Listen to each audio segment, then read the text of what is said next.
Welcome to the distinguished lecture series of the Indian Mathematics Consortium. The aim here is to host virtual colloquia by some of the best researchers and expositors around the world. The speakers are carefully chosen by the scientific committee from among mathematicians who are not only distinguished researchers, but are also known for the quality of their exposition. The principal aim here is to make the talks as widely accessible as possible, especially to PhD students. With this in view, the format of most of the talks will be in two stages. First, there will be a pre-recorded talk by the speaker, which will be posted online. Interested audience can then view this at their leisure and communicate questions, if any, to the organizers. The second stage will be a live interactive session between the speaker and interested participants, and that will be held about 2 weeks after posting the online talk. The approximate duration of the talk will be about 45 minutes, and that of the interactive session will be about half an hour. The Distinguished Lecture Series is co-hosted by IIT Bombay and ICTS Bangalore. Welcome. Hello, everyone. It's my great pleasure to introduce our distinguished speaker today, Professor Scott Sheffield from MIT. So Scott is one of the leading probabilists in the world and has received numerous awards, including the Loeb Prize, which is one of the major awards in probability theory, and the Clay Math Award. And he was an invited speaker at the ICM in 2010, and many other things. So too numerous for me to mention here. And Scott's work has been some very deep mathematics in probability theory. He has worked on one of his major things is Liouville quantum gravity, so giving the mathematical foundation of a model of quantum gravity that was proposed 40 years ago, and that has seen tremendous growth in recent years and has connections to all kinds of things in probability theory and outside. And he has also worked on Schramm-Loeffner evolution and many other things. But today he's going to speak about something much more down to earth, which is the COVID pandemic and the mathematical models about it, and some paradoxes, and what math can say about these models or about the pandemic. And without further ado, I'll let Scott start. Okay, thank you. Hi, today I'll be talking about pandemics and paradox.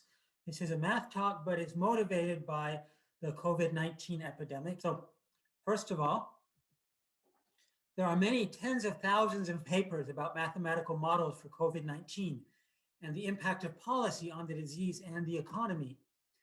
Very often, these models are variants of some very simple models that I'll be describing today. These include the famous SEIR model, the discrete version called Reed-Frost, network-based versions of these models, and so on. The empirical question is, what models / parameters best fit the data we have?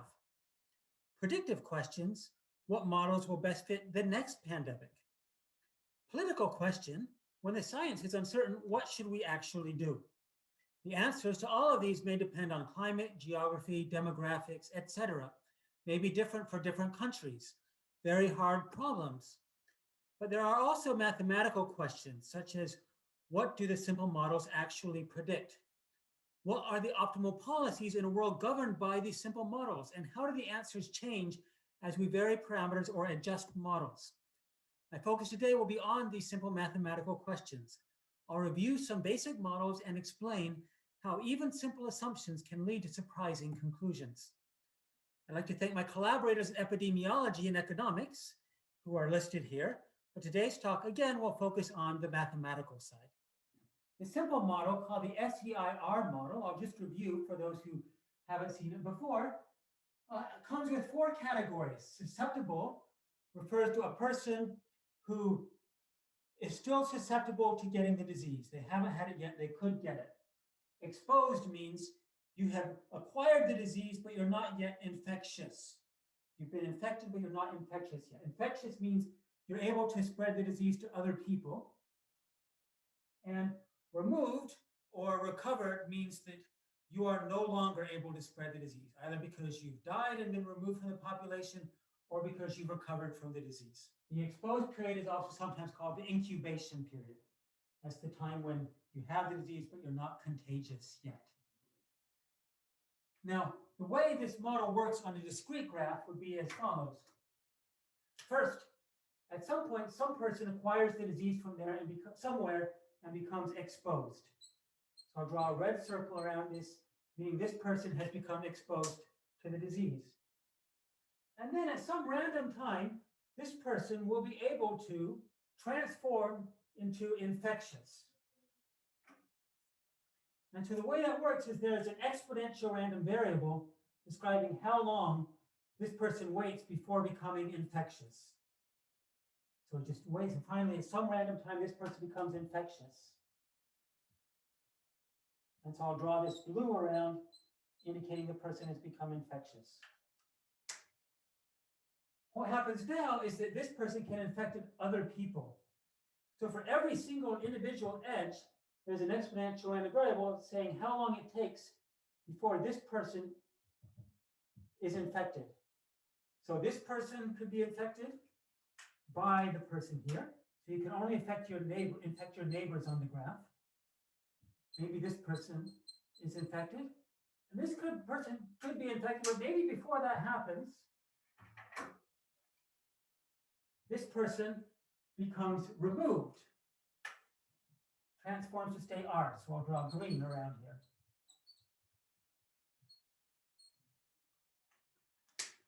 Now these parameters, beta, sigma, and gamma, describe how long the various transitions take on average. So this beta means that if you're next to an infected person, then the time until you would get infected is an exponential random variable with parameter beta. It's sort of like beta times per minute, this clock rings, or times per unit period, this clock rings, and if it rings when an infected person is next to you, this edge rings, then you become infected. So maybe now this person gets infected, this person gets infected, or sorry, this should have been red first. This person gets infected with red, then transitions to blue. And maybe now these two people get better.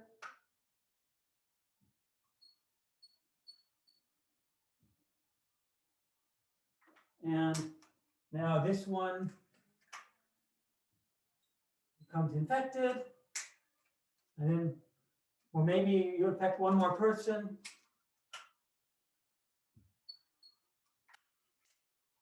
This person transforms into infectious. But now let's say we get lucky and this person gets better before infecting anyone else. This person gets better before infecting anyone else. And now we're done. Humanity got lucky because only 5 people were ever infected before they all recovered. If this graph had been much bigger, we could have been less lucky and it could have escaped and infected a large portion of the whole graph. Now, the continuum version of this is that instead of nodes on a network, you imagine you have 4 quantities, SEIR, that represent the percentage of people in a large population who have the disease. And now it's described by an ordinary differential equation. So the time derivative of S, the dot here represents the time derivative, is going to be minus beta Si, and the time derivative of E will be beta Si minus sigma E. So this minus beta Si means that there are people transitioning from S to E, and the rate at which people are transitioning from S to E is proportional to the product of the number of susceptible, the number of infectious people. So whenever 2 of them come into contact, you might have an infection take place, and the rate at which that happens depends on the product of these. And now this sigma E term here means that the transitions from E to I are proportional to sigma times the number of people who are exposed. And then the transitions from I to R, that's described by this gamma here, is proportional to the number of people in I. Now, when you look at this differential equation, if I give you the initial value, say at the very beginning, maybe S is very small, or S is close to 1, sorry. E is, maybe E and I are very small, and this is close to 0. So you might start an epidemic, let's say E being very small, I being very small. But what might happen is that over time, this E gets bigger and bigger, and I is sort of coming along closely behind it. Or I should say, I will lag after, right? So when E goes up, I comes up a little bit later. So I would come up like this. And then at some point, this is going to come down.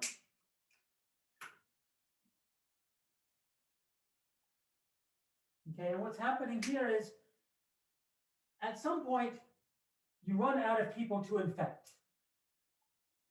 So E and I get big enough, enough people have already been infected that S is starting to get quite small. So S maybe starts out high, and then at some point gets smaller, and levels off, maybe before getting down to 0. And R will start low and go up something like this. Okay, the scale might be different for these two and these two, because these two are cumulative, and these two are like infections per week or something. But these are the shapes of the 4 curves, roughly speaking. Now, that's the continuum SEIR model, and it's very popular. So a lot of the models used by, say, the Center for Disease Control in the US, the analogs in all sorts of other countries, will use some version of SEIR, and maybe they'll add more bells and whistles to it. They'll make it more complicated in different ways.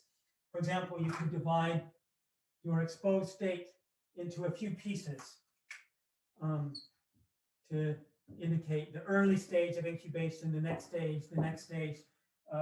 When you divide these into pieces, it turns out you get a model that's a little bit more accurate. And so there are other ways you can play around with this. Now, next I want to mention that there's also a way you can simplify this if you assume you're in the early stage of the pandemic, so not many people have the disease. In that case, S is very close to 1 and R is very close to 0. And so you can kind of just think of these things as being 2 small numbers. And just look at what happens to those. So in that case, E will just be going by this, and I will just use this OD. So you just kind of drop out you just assume, you treat S as though it's 1, and you ignore R basically. And that gives you this. So as long as S is close to 1, you can represent it by something like this. And this is what we call the linearized early phase SEIR, corresponding to S close to 1 and R being close to 0. You can also describe it by this matrix. DDT of EI is M, EI, where M is this minus sigma beta, sigma minus gamma matrix. It's just encoding what's up here. M is sometimes called a Jacobian matrix, and it's convenient to write M as a sum of sigma plus T, where sigma represents the transitions. So these correspond to when you're just moving from exposed to infectious, or infectious to recovered, just because the time has come for you to get better or become infectious. And T corresponds to the transitions or transmissions. This corresponds to when another person is infected.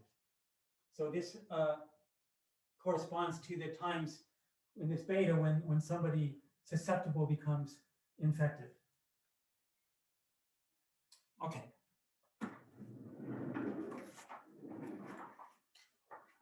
Now, I should say this version here is very convenient to work with when you're at the beginning of the pandemic.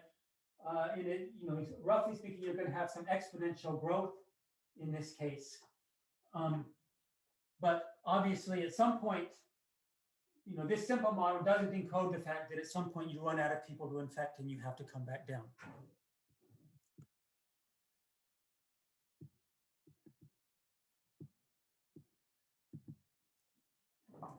These models I just described are called compartmental models. And there's a very general class of models of this type where you divide the population into finitely many states. The number in each state evolves according to an ODE or some discrete variant. Okay, these are at least 100 years or almost 100 years old. So this SEIR that I just described is the simplest version, susceptible, exposed, infectious to recovered. But there are variants with more compartments. You might have different compartments for people in different age brackets, or with different occupations, or living in different places. You may have different compartments for different stages of the disease, if somebody is quarantined, or hospitalized, or asymptomatic, or contact traced. Now, this Jacobian matrix that I described there can be described in all of these cases. It will just be a larger matrix if you have more models. And it will always reduce to a linear ODE if you focus in the early stage of the disease. And you can always write it as a sum, as I did before, of the transition and the transmissions. Now, I want to recall a few things about matrices. Remember matrix exponentiation. E to a matrix can be understood using a power series like this, or E to a matrix can be understood as a limit, the way you usually define E to a number. But also, if M has distinct eigenvectors, V1 to Vn, and eigenvalues, lambda 1 through lambda n, then E to the M is the matrix with the same eigenvectors, but eigenvalues given by E to the original eigenvalues. Now we can use the matrix exponential to solve a linear ODE. So if Vt is a time-varying column vector, and we have the time derivative of Vt is m times Vt, and the solution to this simple linear ODE is V sub t equals e to the tm v sub 0. Now, matrix exponentiation, in this case, we can interpret m sub ij as the exponential rate at which items in state I bring about new items in state j, either by moving to state j or by an infection that causes somebody to move into state j. And we know that the integral from 0 to infinity of e to the minus tr dt is equal to, well, r inverse. This is a simple calculus computation when this integral is finite, in which case RHS, the right-hand side, is positive. And a similar argument to this shows that the integral from 0 to infinity of v sub t dt is equal to the integral from 0 to infinity of e to the tm v0, which is the same as minus m inverse times v0.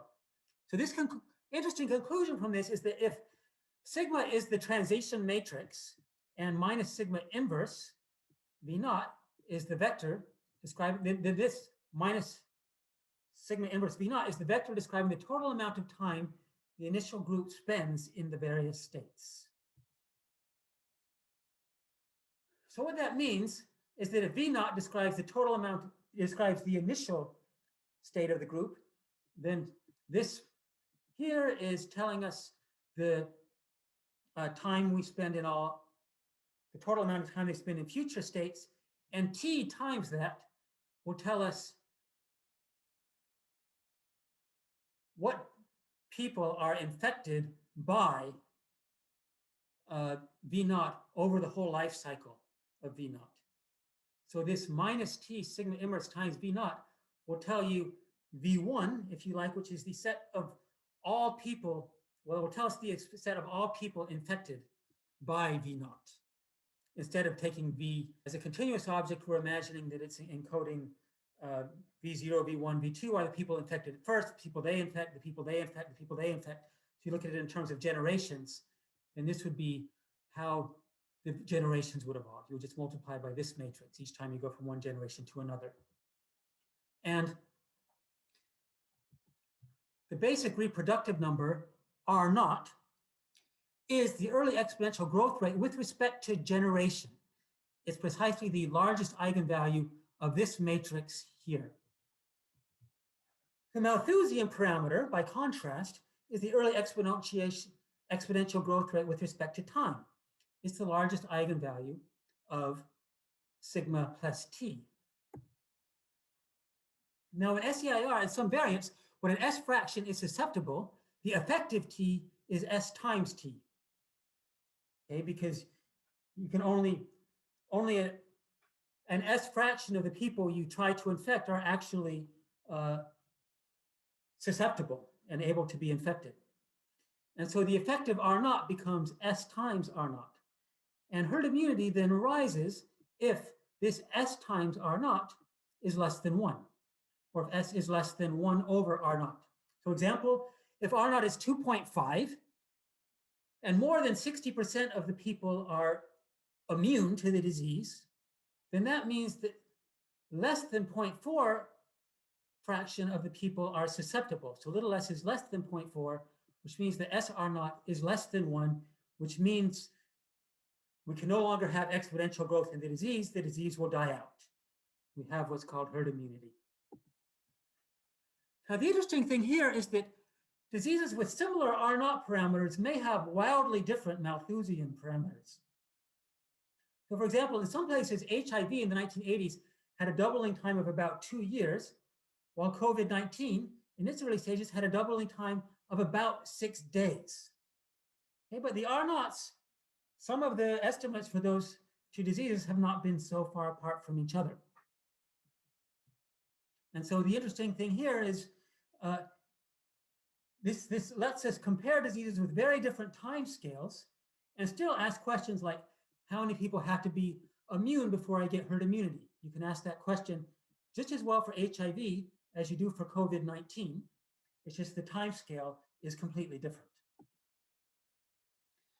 Now, there's always a trade-off between simplicity and complexity in these models. If I add a whole bunch of extra states to the model, it might make the model more lifelike. But if the parameters are only indirectly observed, I run the risk of overfitting. I can't really tell what these parameters are. Even figuring out what R naught is very difficult. There's kind of a lot of statistical guesswork involved. And then I run the risk of not being able to understand the underlying concepts conceptually. Now, next thing I might do is take these models and do what we call optimal control, which is try to figure out how you should change policy over time to achieve an objective. For example, you might ask, what is the optimal way to roll out a scarce or expensive vaccination? What's the optimal way to distribute equipment different places? Or how should I time my quarantines to make them most effective? Or my school and business closures? So for example, consider a simple disease transmission model like SEIR and a single adjustable policy parameter that I can vary over time. For example, maybe the fraction of businesses that are kept open. Maybe I can adjust that fraction in time. And then I can have a simple cost or utility function I want to optimize over. And then I can ask a question like this. Which of the following strategies is the best? Should I just allow the disease to spread naturally? Or should I close down absolutely everything until the disease is eliminated? Or should I close things partially so that the disease stays steady at some steady low level until I get a vaccine? Or should I close things for a few weeks and then open things for a few weeks, then close for a few weeks and repeat, cycle up and down? Okay, which of these approaches is best? Well, it turns out the answer can be all of the above, depending on the model. Depends on things like how deadly / contagious is the disease? Is eliminating the disease possible? If so, that makes number 2 more attractive. If the disease is not very deadly, obviously 1 is more attractive. If it's not a big deal to just let people get it like we do with the flu every year, you'd prefer 1. How costly or effective is the intervention? And how far away is the vaccine? These factors will also play a role in deciding which thing is optimal. And again, we have the trade-off between simplicity and complexity. How sophisticated should the disease model and the cost function be? How do we even design and test these models? Now, in some of my work with my colleagues, what we've done is found that number 4 is the optimal strategy in a surprising range of models. So you might think, why would you cycle up and down? Well, it turns out that's the right thing to do in some cases. And that's one of the things that we did in our work. So perhaps the simplest model where you can see why that might be the case is what we call the adjustable early phase Reed-Frost model. So imagine you have a finite duration. Maybe a perfect vaccine will come in 72 weeks and you'll be able to distribute it very quickly. And imagine that Pn is the fraction of people infected during week n, and P sub 0 maybe is 0.001. So 1 in 1,000 people are infected at the beginning.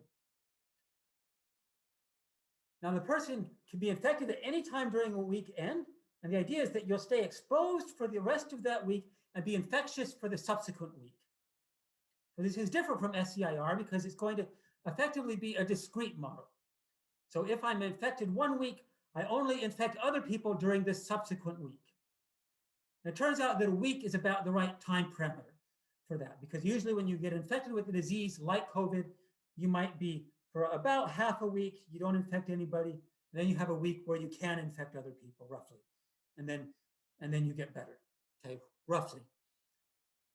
And so if we use this simple model, then it would certainly describe exponential growth at the beginning, but we can tweak it and say also the number of people you infect during week n is going to be R0 times Cn times Pn, where Cn is the fraction of social exposure allowed during week n.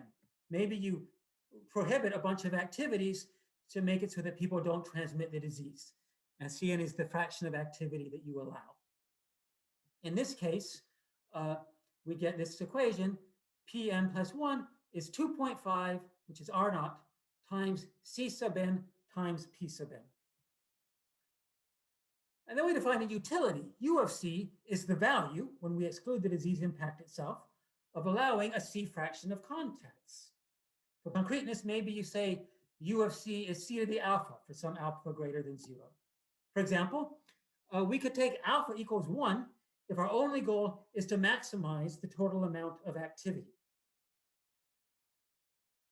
On the other hand, you might take a different value of alpha if some activities are cheaper to eliminate than others.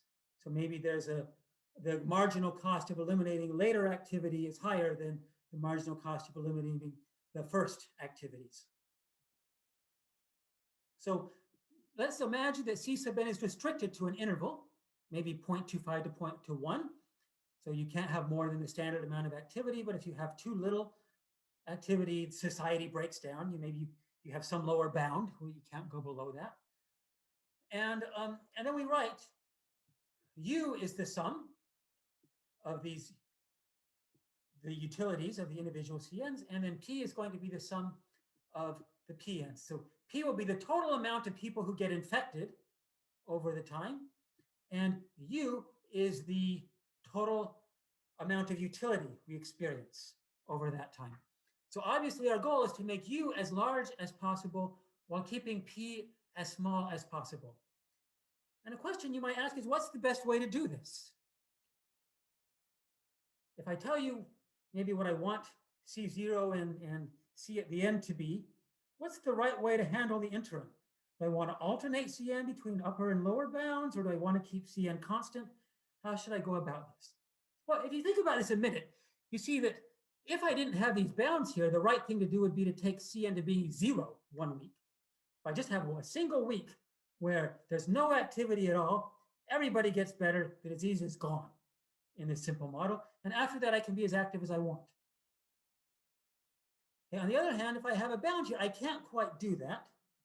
But it turns out it's still better to alternate between lower and upper values than it is to keep a constant intermediate value. And the way you can see that most easily is by recalling this financial analogy. So I could ask you, which is better in finance? Would you rather have a portfolio that earns 10% annually for 10 years, or that earns 100% 1 year and 0 in the subsequent 9 years? So we all know the answer. 1.1 to the 10th is about 2.6, almost E, and that's much greater than 2, which is what you'd learn if you just went up, doubled in 1 year, and grew by 0 in the other years. Similarly, if I ask, which would you rather have, a portfolio that loses 10% every year for 10 years, or 100% 1 year and 0% the other 9 years? Well, losing 10% every year gets you down to 0.35. Losing everything 1 year, and then 0 after that, still gets you down to 0. So the 0.35 is better. So what we say in finance is that steady moderation is a virtue. If I hold the sum of the returns constant, we maximize the growth of our portfolio when all of the returns are equal. If you apply the same argument to the virus model, however, and you replace dollars with infections, then you will want the growth to be as small as possible. And so in that case, you find that it's better to oscillate. In fact, keeping all of the rates the same is the very worst thing you can possibly do. So similarly, I would like to note that diversification is a virtue in finance. It's better to have different strategies with different parts of your portfolio. That helps you achieve reliable growth, and it lowers your risk of bankruptcy. But diversification can be a vice in epidemiology for the same reasons. Here, you want to go bankrupt. You want to have a chance to have the disease disappear. And the arithmetic geometric mean inequality tells you that steady moderation is always the worst possible thing you can do if U of C is equal to C alpha for some alpha greater than 1. Because basically, for any fixed value, if I fix the value of Pn, that's fixing the product of the Cn values. And when I fix the product of the Cn values, that also fixes the product of the C alpha values. And so I'm looking at the product of the C alpha values compared against the sum of these values, and kind of the very worst thing I can do in terms of the utility, the very worst U I can achieve is what I get if I keep all of the PNs constant. And I can generalize this. If I have any twice differentiable function U, which satisfies a certain convexity condition, so it can be convex, but it's not too convex, then I kind of need, then I'm going to have a similar phenomenon, basically. So U doesn't have to be linear for this thing to hold, but as long as it's not too convex, I'm going to get something like this, or too concave, I guess. I'm going to get something like this. Okay. Now I want to mention a couple of papers. One is a paper we put on the archive. Some epidemiologists and I wrote this together put it on the Med Archive in May, describing the phenomenon I just described. And another one is a note that I put describing the optimal control problem for SEIR, specifically in more detail, using a physics analogy and also a variant with multiple subpopulations. And I want to finish today by showing you a little bit from these two papers, so you can see exactly what we did with these arguments. Okay, so first of all, before I get into those, let me just illustrate what these things might look like in practice. So here's this is kind of the analog of PNs I was showing you for the United States, or these actually deaths, but that's a good proxy for the number of cases. So they went up at the beginning, and then they went down, and then for a long time, it was held reasonably close to constant. So it didn't change that much for several months. And then at some point, it went up quite high and got much higher. So this was kind of the United States trajectory. Here you have the trajectory of India, which is really completely different. So kind of, you have a gradual increase, and then at some point, a gradual decline. Probably some amount of herd immunity was established at this point.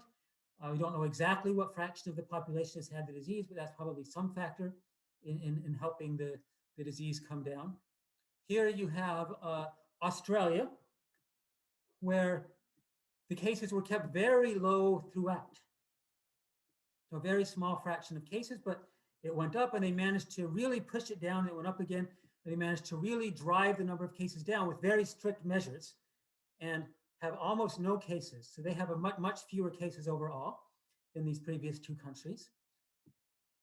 And Israel is an interesting country because they kept it low for a while, but at some point it started to rise, and they decided they were going to do what was called a circuit breaker, where for just 4 weeks, they were going to be very super careful for 4 weeks.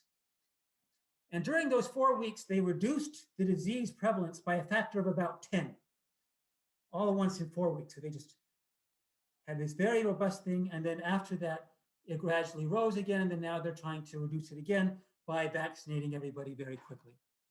But those are 4 examples, 4 very different countries with different approaches. By the way, this is just data that's online. I can't vouch for how good it is. There could be, obviously, these are only the deaths we know about. In any of these countries, there can be errors in the data. Okay, so now here's the paper that we wrote. And we included in it a diagram like this back in May, where we tried to give our analogy for what was going on with these models. We said, imagine a person is on a moving sidewalk, and where you are on the sidewalk indicates the fraction of people who have the disease. So 10 to the minus 1 would be 1 in 10 people have it. 10 to the minus 2 would be 1 in 100. Here in the middle, it's like 1 in 10,000 people have the disease right now. So if you're at this stage and you do nothing, the sidewalk will gradually drift you this direction. That's sort of nature taking its course. The growth rate is exponential in the disease, so you're gradually moving back like this. On the other hand, if you take action to reduce the transmission of the disease, for example, by closing businesses or instructing people to be careful in various ways, then that effort will correspond to walking forward. And the more effort you put in, the faster you're walking forward. And so if you walk fast enough, you might get all the way towards this end of the sidewalk. If you don't walk at all, you'll gradually drift towards this end of the sidewalk. Now, there are 2 caveats here. One is when you actually get to this end of the sidewalk, you're getting far enough here that you're really accumulating a lot of people who have been infected. So the S is coming down, the R is going up, because a lot of people are developing some immunity. So you get over here, you gradually develop herd immunity, which causes the sidewalk to slow down. But the cost of making the sidewalk slow down that way is whatever cost the disease brings about, death and disabilities, whatever damage it does. On the other hand, if you get over to this end of the sidewalk, then what happens is that you can use aggressive contact tracing to control the disease more easily. For example, let's say you have a rule over here when you get all the way to this end of the sidewalk that says anytime you detect one person with the disease, you shut down the whole town and you test everybody. You test 1,000 people nearby, quarantine them until you're sure no one has the disease. Okay, that's a very drastic response to one infection. On the other hand, if you only have very few infections, you can do that response for all of them and still have it be a lot less costly than the response you'd have to do over here in order to make everybody lock down, in order to make everybody be careful. So by just doing these targeted measures when you're over here, in principle, you can stay here a lot more easily than you can stay here. That's the theory. So when we showed this picture to people back in May, everybody said, well, obviously, either you want to go all the way to this end, you're going to stay here forever, like they did in Australia or New Zealand or China, you're going to try to hang out near here, or you're going to come all the way over to here and you're going to try to get herd immunity. You'll not go too fast, you don't overwhelm your hospitals, but you'll kind of get over to here, acquire enough herd immunity, get enough people having it, so then it's after that, it's much easier to get back over to here. because the sidewalk is going slower. On the other hand, what happened in practice in a great many countries is that we really did stay in the middle of the sidewalk for a long time. And we stayed here using aggressive society-wide efforts, which was very expensive. A lot of children didn't go to school. We had a lot of businesses shut down. We really paid a high price to stay in the middle of the sidewalk for a very long time. And the question is that really the best way to do things? Well, you can imagine there are some cases where these two sides are not actually achievable.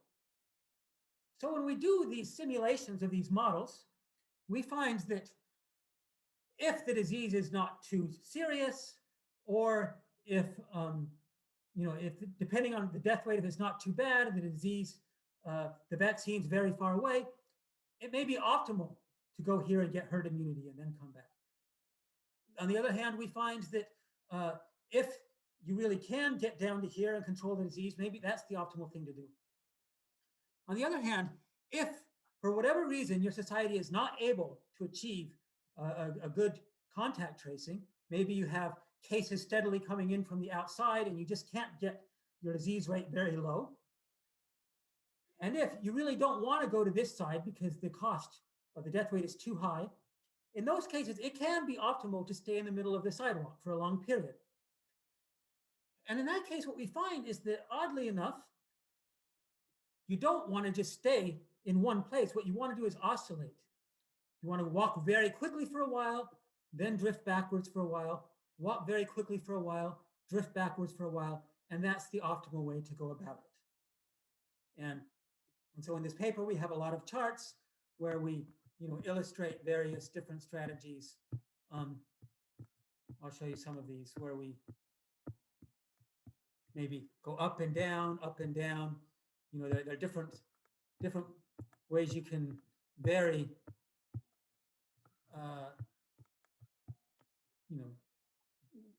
You can drive the infections very low, to bring them up, bring them down very low, and it's this oscillating pattern. It's very weird, but oddly enough, turns out to be optimal for essentially the same reason that the very simple Reed Frost story I told you had oscillation being optimal. Now, in order to study this phenomenon in more detail, I wrote a different paper called Best and Worst Policy Control in Low Prevalence SEIR. Again, this is some very simple mathematics. It starts with this linearized ODE. So here we're only dealing with the early phase of the pandemic. So we assume that we're not going to let a lot of people get the disease. So this is at a stage of the pandemic where you've decided you don't want to let a lot more people get the disease. So S will be roughly constant. So that means your disease is governed by this ODE, same one we had before, in terms of this E and this I. And now, if you do a little bit of algebraic manipulation, you find something interesting. So suppose I define V of t to be the ratio ET over IT. Then it turns out that the time derivative of the log of IT, remember the log of IT is like your position on that moving sidewalk. So the time derivative of your position on that sidewalk is given by V of t minus gamma. So it's this ratio minus gamma. So this V is sort of your up to a constant. This is like your velocity. And then if you take the derivative of V, what you end up getting is this beta t parameter. Beta is, well, it's the beta at time t, but it's proportional to the amount of societal activity you have at time t. So it's like the Cn in our previous story. So it's sort of your amount of activity minus, well, phi, which turns out to be some quadratic function of V. So it's sort of the change in your position on the sidewalk is this beta, which is depending on, is this parameter you input telling you how fast you go, minus this other parameter, which is a quadratic function of your velocity. So this should be looking familiar to you. Where have you seen this kind of equation before for acceleration and velocity? Well, probably in your first year physics class, where you dealt with moving car pictures like this.